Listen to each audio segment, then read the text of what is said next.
Alright, let's sleep. Pull the blankets up to your chin. Fluff your pillow. Turn off your phone and let the darkness settle around you like a soft, warm cloak.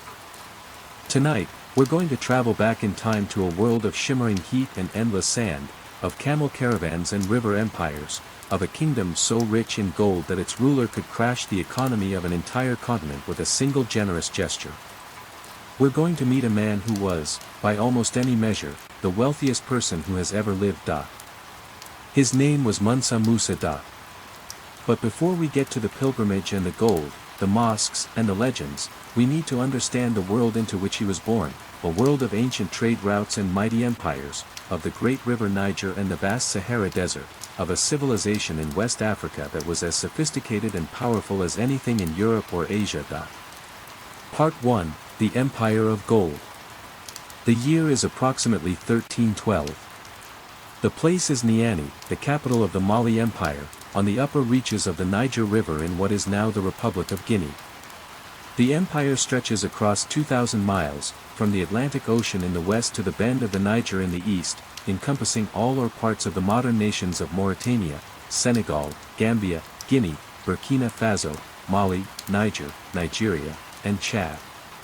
It is one of the largest and richest empires in the world.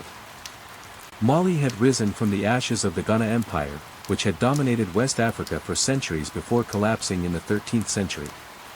The founder of the Mali Empire was Sundiata Keita, a legendary warrior king who had united the warring tribes of the region and established a dynasty that would rule for generations.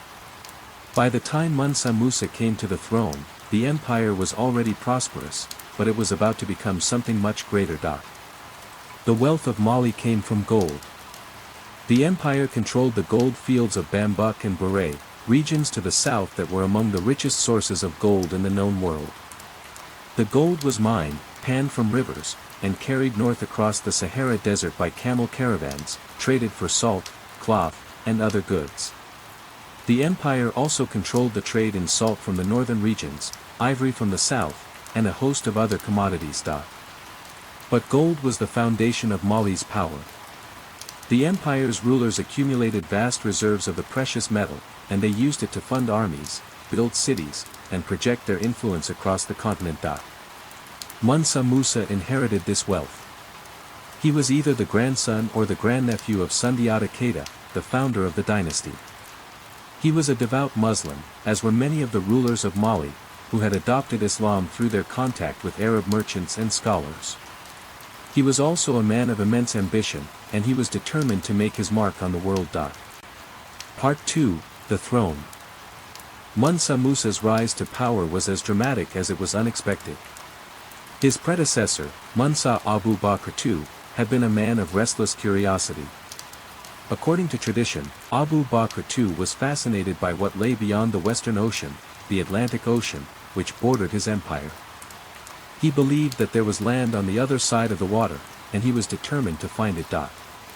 Abu Bakr II outfitted a massive fleet of ships, filled them with provisions and men, and sent them sailing into the unknown. The fleet never returned. Undeterred, Abu Bakr II outfitted a second fleet, even larger than the first. He appointed Mansa Musa as his regent, and he sailed off into the Atlantic, never to be seen again. Mansa Musa was now the emperor of Mali. He was, by all accounts, a capable and ambitious ruler. He inherited an empire that was already prosperous, but he would double its territory and make it one of the largest empires in the world, second only to the Mongol Empire. He commanded an army of around 100,000 men, including an armored cavalry corps of 10,000 horses, and he used this military might to extend and maintain Mali's vast territories. He divided his empire into provinces, each ruled by a governor appointed personally by him, and he established a more efficient system of administration and record-keeping. But Mansa Musa's greatest achievement was not military. It was cultural and religious. He was a devout Muslim, and he was determined to make the pilgrimage to Mecca, the Hajj, that is required of all Muslims who are physically and financially able. It was a journey of nearly 4,000 miles, across the Sahara Desert, through Egypt, and into the Arabian Peninsula. It would take years to prepare, and it would require an entourage of thousands. But Mansa Musa was determined to go. Part 3, the preparation. Preparing for the Hajj was a monumental undertaking. The expedition would require years of planning and the work of artisans in numerous towns and cities across Mali. Mansa Musa needed to gather provisions, to assemble his entourage, and to amass the gold that he would carry with him. The preparations were elaborate. Mansa Musa's entourage would include tens of thousands of people, soldiers, officials, servants, merchants, scholars, and slaves. According to the Arab chronicler al-Umari, who recorded the events of the pilgrimage, Mansa Musa was accompanied by an impressive caravan consisting of 60,000 men, including a personal retinue of 12,000 slaves, all clad in brocade and Persian silk. The emperor himself rode on horseback and was directly preceded by 500 slaves, each carrying a gold-adorned staff. In addition, he had a baggage train of 80 camels, each carrying 300 pounds of gold. Some accounts say that there were 100 camel loads of gold, each weighing 300 pounds. The sheer scale of the expedition was staggering. Mansa Musa also brought with him his wife, his court, and thousands of his subjects. The caravan stretched across the horizon, a glittering procession of wealth and power that would leave a lasting impression on everyone who saw it. Part 4, the journey begins. In 1324, in the 17th year of his reign, Mansa Musa set out on his famous pilgrimage. He left his capital of Niani, on the upper Niger River, and traveled north to Walata in what is now Mauritania. From there, he crossed the Sahara Desert, one of the most inhospitable places on earth, with its scorching heat, its endless sands, and its complete absence of water. The journey across the Sahara was grueling. The caravan moved slowly, at the pace of the camels, and the heat was oppressive. But Mansa Musa's caravan was well provisioned, and he had the resources to ensure that his followers survived the crossing. The caravan made its way to Tuat, in what is now Algeria, before turning east toward Egypt. Everywhere he went, Mansa Musa distributed gold. He was a man of immense generosity, and he believed that it was his duty to give alms to the poor and to support the institutions of Islam. He gave gold to the rulers of the lands he passed through, to religious leaders, and to the poor. His generosity was so lavish that it would have consequences that he could not have anticipated. Part 5, the arrival in Cairo. In July 1324, Mansa Musa arrived in Cairo, the capital of the Mamluk Sultanate of Egypt. Cairo was one of the greatest cities in the world, a center of Islamic learning, commerce, and culture. It was ruled by one of the greatest of the Mamluk sultans, al-Malik al-Nasir, a man of immense power and prestige. The arrival of Mansa Musa and his entourage caused a sensation. The people of Cairo had never seen anything like it. The glittering procession of soldiers, officials, slaves, and camels, all laden with gold, was a spectacle that would be remembered for generations. But the meeting between Mansa Musa and the Sultan of Egypt was not without its difficulties. Mansa Musa was so absorbed in his religious observances that he was reluctant to pay a formal visit to the Sultan. The Sultan, accustomed to being treated with deference, was not pleased. But Mansa Musa's civility and piety eventually won him over, and the two rulers met in a formal audience. During his stay in Cairo, Mansa Musa distributed so much gold that he caused a brief but significant decline in its value. The economy of Cairo was flooded with gold, and the price of the precious metal plummeted. It would take more than a decade for the gold market in Cairo to recover. Some accounts say that the value of gold crashed by as much as 20%. It was an extraordinary display of wealth, and it would make Mansa Musa famous throughout the Islamic world and beyond. Part 6, the pilgrimage to Mecca. From Cairo, Mansa Musa continued his journey to Mecca. He traveled across the Sinai Peninsula, through the Hijaz region of Arabia, and finally reached the holy city of Mecca. Mecca was the spiritual heart of the Islamic world, the birthplace of the Prophet Muhammad, and the destination of the Hajj pilgrimage. Mansa Musa performed the rituals of the pilgrimage, the circumambulation of the Kaaba, the running between the hills of Safa and Marwa, the standing at Mount Arafat. He was a devout Muslim, and this was the culmination of his religious life. During his time in Mecca, Mansa Musa continued to distribute gold. According to the chronicler al-Umari, Mansa Musa distributed 20,000 gold coins in alms to the poor. He also bought houses in Mecca to welcome future pilgrims from Mali. But Mansa Musa's pilgrimage was not just about religious devotion. It was also a political act. By making the Hajj, Mansa Musa was asserting his status as a leader of the Islamic world. He was showing that Mali was not a remote, backward kingdom, but a prosperous and powerful empire that was part of the global community of Islam. The pilgrimage also had a profound impact on Mansa Musa himself. He was exposed to the architectural and intellectual achievements of the Islamic world, and he was determined to bring that knowledge back to Mali. Part 7, The Return to Mali. After completing the Hajj, Mansa Musa returned to Mali. The journey back was long and difficult, but it was also triumphant.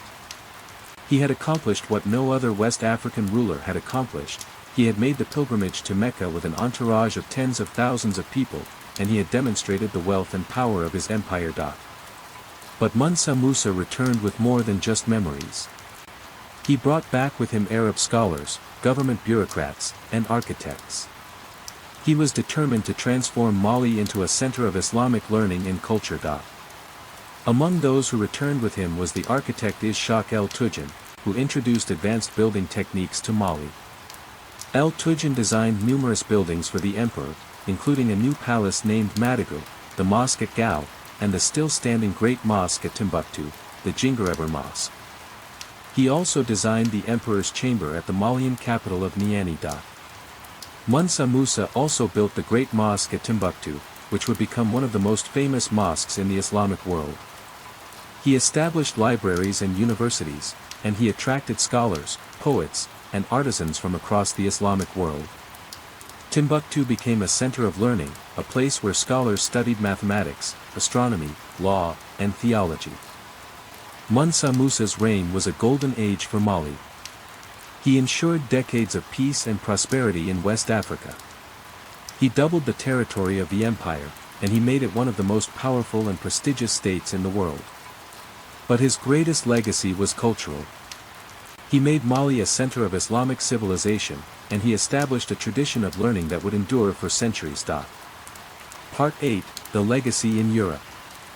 Mansa Musa's pilgrimage had consequences that reached far beyond the Islamic world. The news of his extraordinary wealth spread to Europe, where it sparked the imagination of traders, explorers, and cartographers. For the next 2 centuries, Italian, German, and Spanish cartographers produced maps of the world that showed Mali and that often referenced Mansa Musa. The first of these maps appeared in Italy in 1339, with Mansa Musa's name and likeness.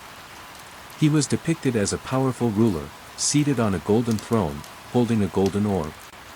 The image of the King of Gold became a symbol of the wealth and power of Africa. Mansa Musa's pilgrimage also stimulated European interest in West Africa. The Portuguese, who would later explore the coast of West Africa, were motivated in part by the desire to find the source of the gold that had made Mansa Musa so wealthy. The legend of the King of Gold would persist for centuries, and it would shape European perceptions of Africa. Mansa Musa died in 1337, after a 25-year reign. He was succeeded by his son, Magan I. The empire that he had built would continue for another 3 centuries, but it would never again reach the heights of power and prestige that it had achieved under his rule. Part 9, The Historical Record. Most of what we know about Mansa Musa comes from the writings of Arab chroniclers.